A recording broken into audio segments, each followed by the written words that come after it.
500 साल के एक लंबे इंतजार के बाद जिस राम मंदिर का निर्माण हुआ और जो राम मंदिर बनकर तैयार हुआ, जो लोगों की आंख का तारा है, तमाम श्रद्धालुओं की, करोड़ों श्रद्धालुओं की आस्था का केंद्र है, सनातन का प्रतीक है, वो नापाक पाकिस्तान को भा नहीं रहा है। यही एक बड़ी वजह है कि आतंकी राम मंदिर के खिलाफ साजिश रच रहे हैं। लेकिन ये हिंदुस्तान है और ये मुंह तोड़ जवाब देना जानता है। यही एक बड़ी वजह है कि हर साजिश को पहले से नाकाम कर दिया जा रहा है।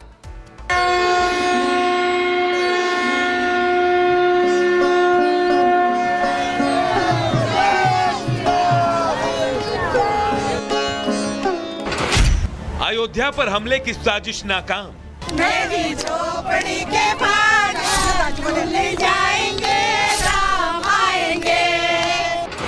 पकड़ा गया आतंकी अब्दुल रहमान। अब्दुल ने खोले राज, देश के दुश्मन आए बाज। सफेद नकाब और काली ड्रेस में दिख रहा ये शख्स देखने में तो सीधा साधा लग रहा, लेकिन इसके मंसूबे उसकी ड्रेस की तरह ही हैं, पूरी काली की काली। इसके इरादे अगर आप जान जाएंगे तो आप भी हैरान रह जाएंगे। ये वो शख्स है जो राम मंदिर को उड़ाने की साजिश रच रहा था। अयोध्या में ग्रेनेड अटैक का प्लान बनाया था, लेकिन वो अपने मंसूबे में कामयाब होता उससे पहले आतंकी अब्दुल रहमान पुलिस के हत्थे चढ़ गया।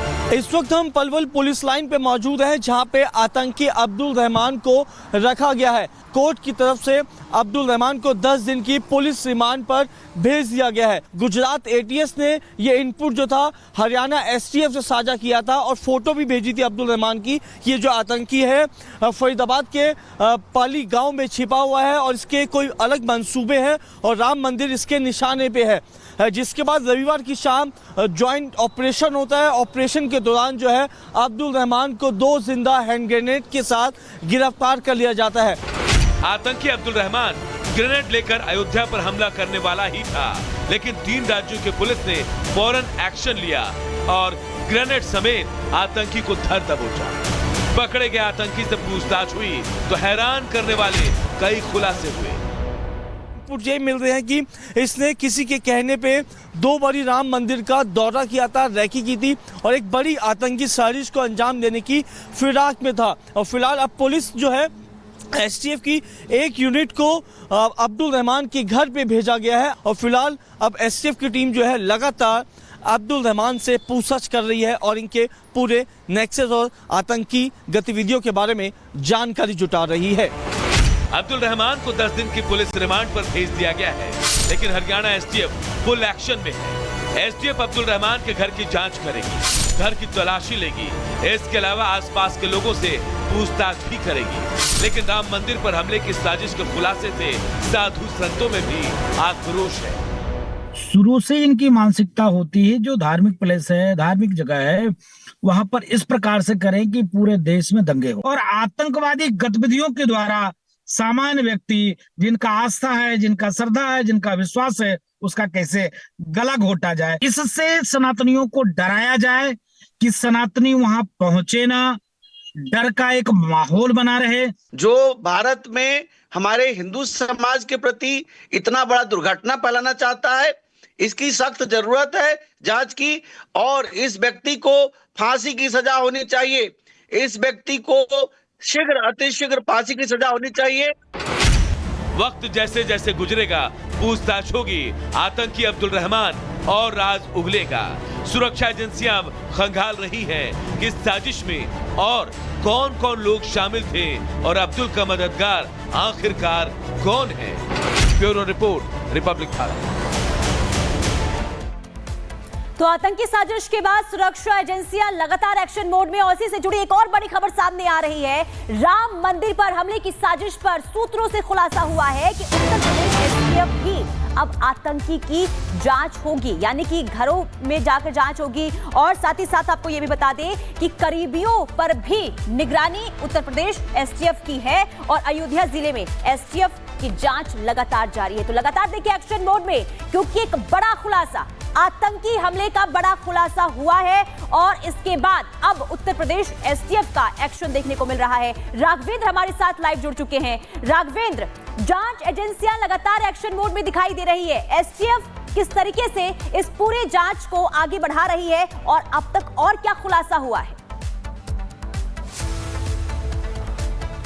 बिल्कुल, देखिए जैसा कि चूंकि मामला इतना संगीन है कि तमाम एजेंसियां इसमें इन्वॉल्व होंगी, चाहे वो दिल्ली पुलिस हो, हरियाणा पुलिस हो, उत्तर प्रदेश पुलिस हो, यह भी रहेंगी। साथ में जो सेंट्रल एजेंसियां हैं वह भी देखेंगी। चूंकि मामला आतंक से जुड़ा हुआ है, आगे एक प्लानिंग से जुड़ा हुआ है, जरूर उस पर जांच होगी, सारी बात है। लेकिन मैं इस वक्त उस घर पे खड़ा हूँ जो अब्दुल का ही घर है। आप देखिए कि यहाँ पर एक बैनर भी लिखा है अब्दुल, ये चिकन शॉप, ये उसका घर है। आप देख सकते हैं कि छोटा सा ऊपर घर बना है, नीचे भी है।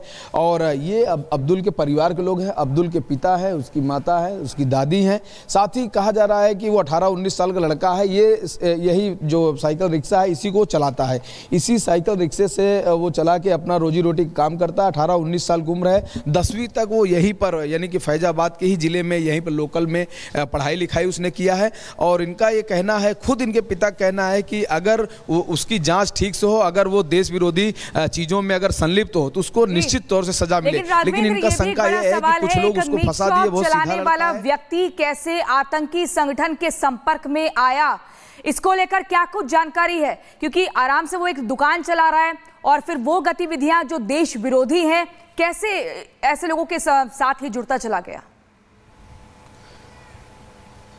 बिल्कुल, देखिए इनका ये कहना है कि बेटा तो यहीं रहता है। 4 महीने के लिए एक बार और वह दिल्ली गया था और वो अचानक फिर से 3-4 दिनों के लिए चला गया। उसका नंबर भी स्विच ऑफ हो गया। यह लोग भी बहुत परेशान थे और इनको शंका है कि कहीं न कहीं जिनके पास वो गया है वो लड़के जरूर उसको बेटे को बरगला कर उसको कहीं न कहीं फंसा सकते हैं। मैं इनसे बातचीत भी करना चाहूँगा। क्या नाम है सर आप? जी, मेरा नाम है अबू बकर। अच्छा, आप अब्दुल के पिता हैं? जी जी जी। क्या कहेंगे अब्दुल के बारे में कुछ?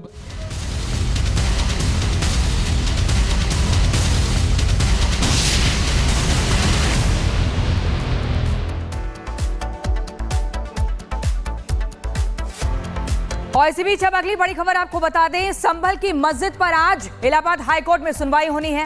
हिंदू पक्ष ने हलफनामा दाखिल कर पेंट का विरोध किया है। मस्जिद का असली नाम हरिहर मंदिर है, ये हिंदू पक्ष का दावा है। हिंदुओं के लिए जगह का धार्मिक महत्व है, रंगाई पुताई की इजाजत नहीं दी जानी चाहिए। हिंदू पक्ष का कहना है कि ऐतिहासिक इमारत पर एएसआई का नियंत्रण है, तो ऐसे में मस्जिद कमेटी निजी संपत्ति की तरह इस्तेमाल करती है और मुस्लिम पक्ष का एग्रीमेंट का दावा भरोसे लायक नहीं है। ये एक बड़ी बात कही जा रही है। अब इलाहाबाद हाईकोर्ट आज इस पर क्या कुछ अपना तर्क देता है, क्या फैसला सुनाता है, इसका इंतजार करना होगा। हालांकि जो पिछली सुनवाई थी उसमें सीधे तौर पर कहा था रंगाई पुताई की इजाजत नहीं है, साफ सफाई करिए, लेकिन मुस्लिम पक्ष ने रमजान के 5 महीने का हवाला दिया था। और जतिन हमारे सहयोगी लाइव हमारे साथ संभल से जुड़ चुके हैं। जतिन, आज इलाहाबाद हाईकोर्ट क्या कुछ फैसले में आगे सुनाता है, क्योंकि हिंदू पक्ष पहले से हलफनामा दाखिल कर चुका है, इस पर नजर रहने वाली है। कितने बजे केस लिस्टेड है? बिल्कुल, देखिए 10 बजे के आसपास इस पूरे मामले में सुनवाई जो है